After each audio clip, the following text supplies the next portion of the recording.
Bonjour à tous, j'espère que vous allez bien. Aujourd'hui je vous propose une vidéo traditionnelle et pas très originale sur Booktube, à savoir mes meilleures lectures de l'année 2020. J'adore regarder ce genre de vidéos et je sais que certains d'entre vous aiment bien. Et puis ça permet aussi de faire un petit bilan littéraire de l'année précédente et de présenter et de représenter quelques livres qui nous ont marqués. Alors vous allez voir que j'ai sélectionné 8 livres, je vais vous les présenter comme ça sans les classer par ordre de préférence parce que quoi qu'il en soit c'est des livres que j'ai adorés cette année 2020 qui m'ont beaucoup marqué et voilà, c'était assez difficile de les classer étant donné que c'est des genres, des styles un peu différents. Je vous propose que l'on commence par le livre qui m'a vraiment fait beaucoup marquer en 2020 puisque c'est le livre qui m'a fait replonger vraiment dans la lecture. Et ce livre, il s'agit de Devenir de Michelle Obama. Personnellement, je partais quand même avec quelques a priori puisque je me disais que c'était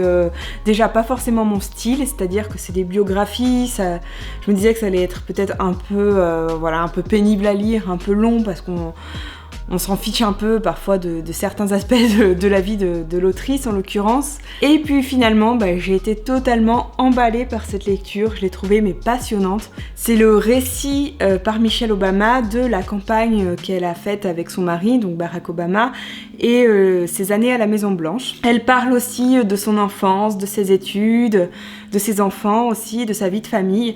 Et tout ça fait que c'est vraiment passionnant, comme je vous le disais. C'est pas du tout ennuyeux, c'est ce que je craignais un petit peu, parce que franchement c'est un livre qui est très long et très dense, donc c'est écrit petit, et il faut bien prévoir, je crois que j'ai dû le lire presque en un mois personnellement. Alors là j'ai acheté la version, les mémoires entre guillemets de Barack Obama aussi qui sont sortis en fin d'année dernière, un peu avant Noël, donc je les ai pas encore lus, j'espère que ce sera aussi bien, mais en tout cas vraiment ce livre, gros coup de cœur de l'année dernière. Un autre livre emblématique de mon année 2020, ça a été une lecture que j'ai beaucoup repoussée parce que j'ai lu des critiques pas très élogieuses et surtout j'avais vraiment pas envie de finir cette saga. Il s'agit du tome 4 de La Passe Miroir, donc La Tempête des Échos. Comme je vous le disais, j'ai mis du temps à le lire parce que c'est une saga vraiment, mais que j'adore. La Passe Miroir, c'est une de mes sagas préférées, je trouve qu'elle est originale et géniale, je pense que beaucoup de gens l'adorent. Et ce tome 4, il a eu des critiques vraiment assez dures. J'avais lu des choses assez dures. Et du coup, moi, ça me faisait un peu peur parce que j'avais pas envie de finir sur une note négative. Et personnellement, j'ai beaucoup aimé. Alors, j'ai trouvé que les tomes 3 et 4 étaient très différents des tomes 1 et 2, qui sont beaucoup plus... j'ai trouvé les tomes 3 et 4 un peu plus ésotériques, un peu plus philosophiques. Voilà. J'ai trouvé que l'autrice était vraiment allée au bout de son idée, au bout de ce qu'elle voulait transmettre, au bout de l'univers, des idées qu'elle avait lancées. Autant les tomes 1 et 2 sont plutôt accessibles et ils se lisent tranquillement, on va dire. Autant les tomes 3 et 4, je les ai trouvés beaucoup plus difficiles et beaucoup plus parfois un peu philosophiques, un peu allégoriques et c'est pas forcément évident. Même si j'ai trouvé que il y avait des choses qui étaient un peu dommages. Par exemple, j'ai trouvé que les personnages secondaires, certains étaient complètement laissés de côté dans les tomes 3 et 4. Et du coup c'était un peu triste parce que c'était vraiment des personnages auxquels on s'était attaché. Et voilà, du coup c'était ça m'a un petit peu déçue, mais à côté de ça, j'étais tellement satisfaite de la façon dont l'autrice avait vraiment créé un monde et une histoire dingue que pour moi vraiment ça a été une très très bonne lecture. Et voilà, c'est une saga que j'adore, que je relirai sans aucun doute et pour moi c'est vraiment une des lectures les plus marquantes de l'année. Dans un tout autre style maintenant, j'ai découvert en 2020 un auteur très connu, mais personnellement ça a été ma découverte de 2020.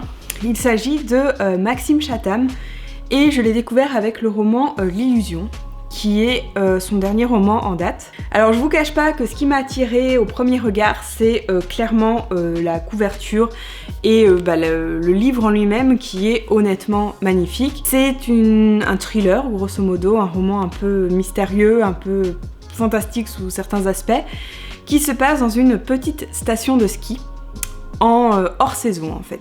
Et j'ai trouvé que pour un roman qui était vraiment assez angoissant, et ben ça fonctionnait parfaitement. Et ce livre en fait, une fois que j'ai commencé à le lire, ça a été super difficile de l'arrêter parce qu'il y a un suspense qui est complètement dingue et hyper maîtrisé, ce qui fait que à chaque fin de chapitre, on a envie de lire le suivant tout de suite et on se demande vraiment mais où est-ce que l'auteur va nous amener.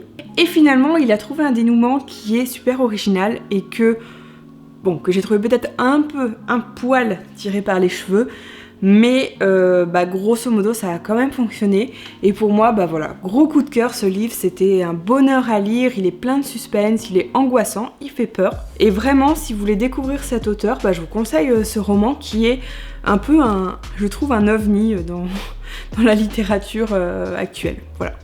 Une de mes lectures préférées de la fin d'année 2020, ça a été Ma nouvelle voisine de Sarah Pinborough. Alors, cette autrice, je la connaissais grâce à sa trilogie Poison, Charme, Beauté, que j'ai lue il y a peut-être 7 ou 8 ans, je pense, que j'avais beaucoup aimé, c'était des réécritures de contes. Et du coup, là, j'ai découvert cette autrice sous un autre style, puisque c'est un roman contemporain. C'est l'histoire, donc ça se passe aux États-Unis, et c'est l'histoire d'une jeune femme qui est mariée à un homme très riche, et qui un jour va voir débarquer une nouvelle voisine, donc d'où le titre. Et en gros, elle va soupçonner cette nouvelle voisine d'essayer d'accaparer son mari à elle. En fait, c'est un roman qui va vraiment parler j'ai envie de dire de cruauté, des traits de caractère humains, mais pas forcément les plus glorieux que l'on connaisse. Et l'héroïne va être elle-même une personne qui, sous certains aspects, est très méprisable et qu'on va parfois détester. Elle a des aspects de sa personnalité qui sont horribles. C'est un roman qui parle aussi de sexe, d'alcool, de violence, donc voilà, c'est attention avant de le lire. Mais néanmoins, moi j'ai beaucoup aimé, j'ai trouvé que cette autrice avait vraiment un certain cran de proposer un tel roman et vraiment une très très bonne surprise. Dans un genre plus léger maintenant, un roman qui m'a beaucoup plu cette année, c'est Au bonheur des filles d'Elizabeth Gilbert.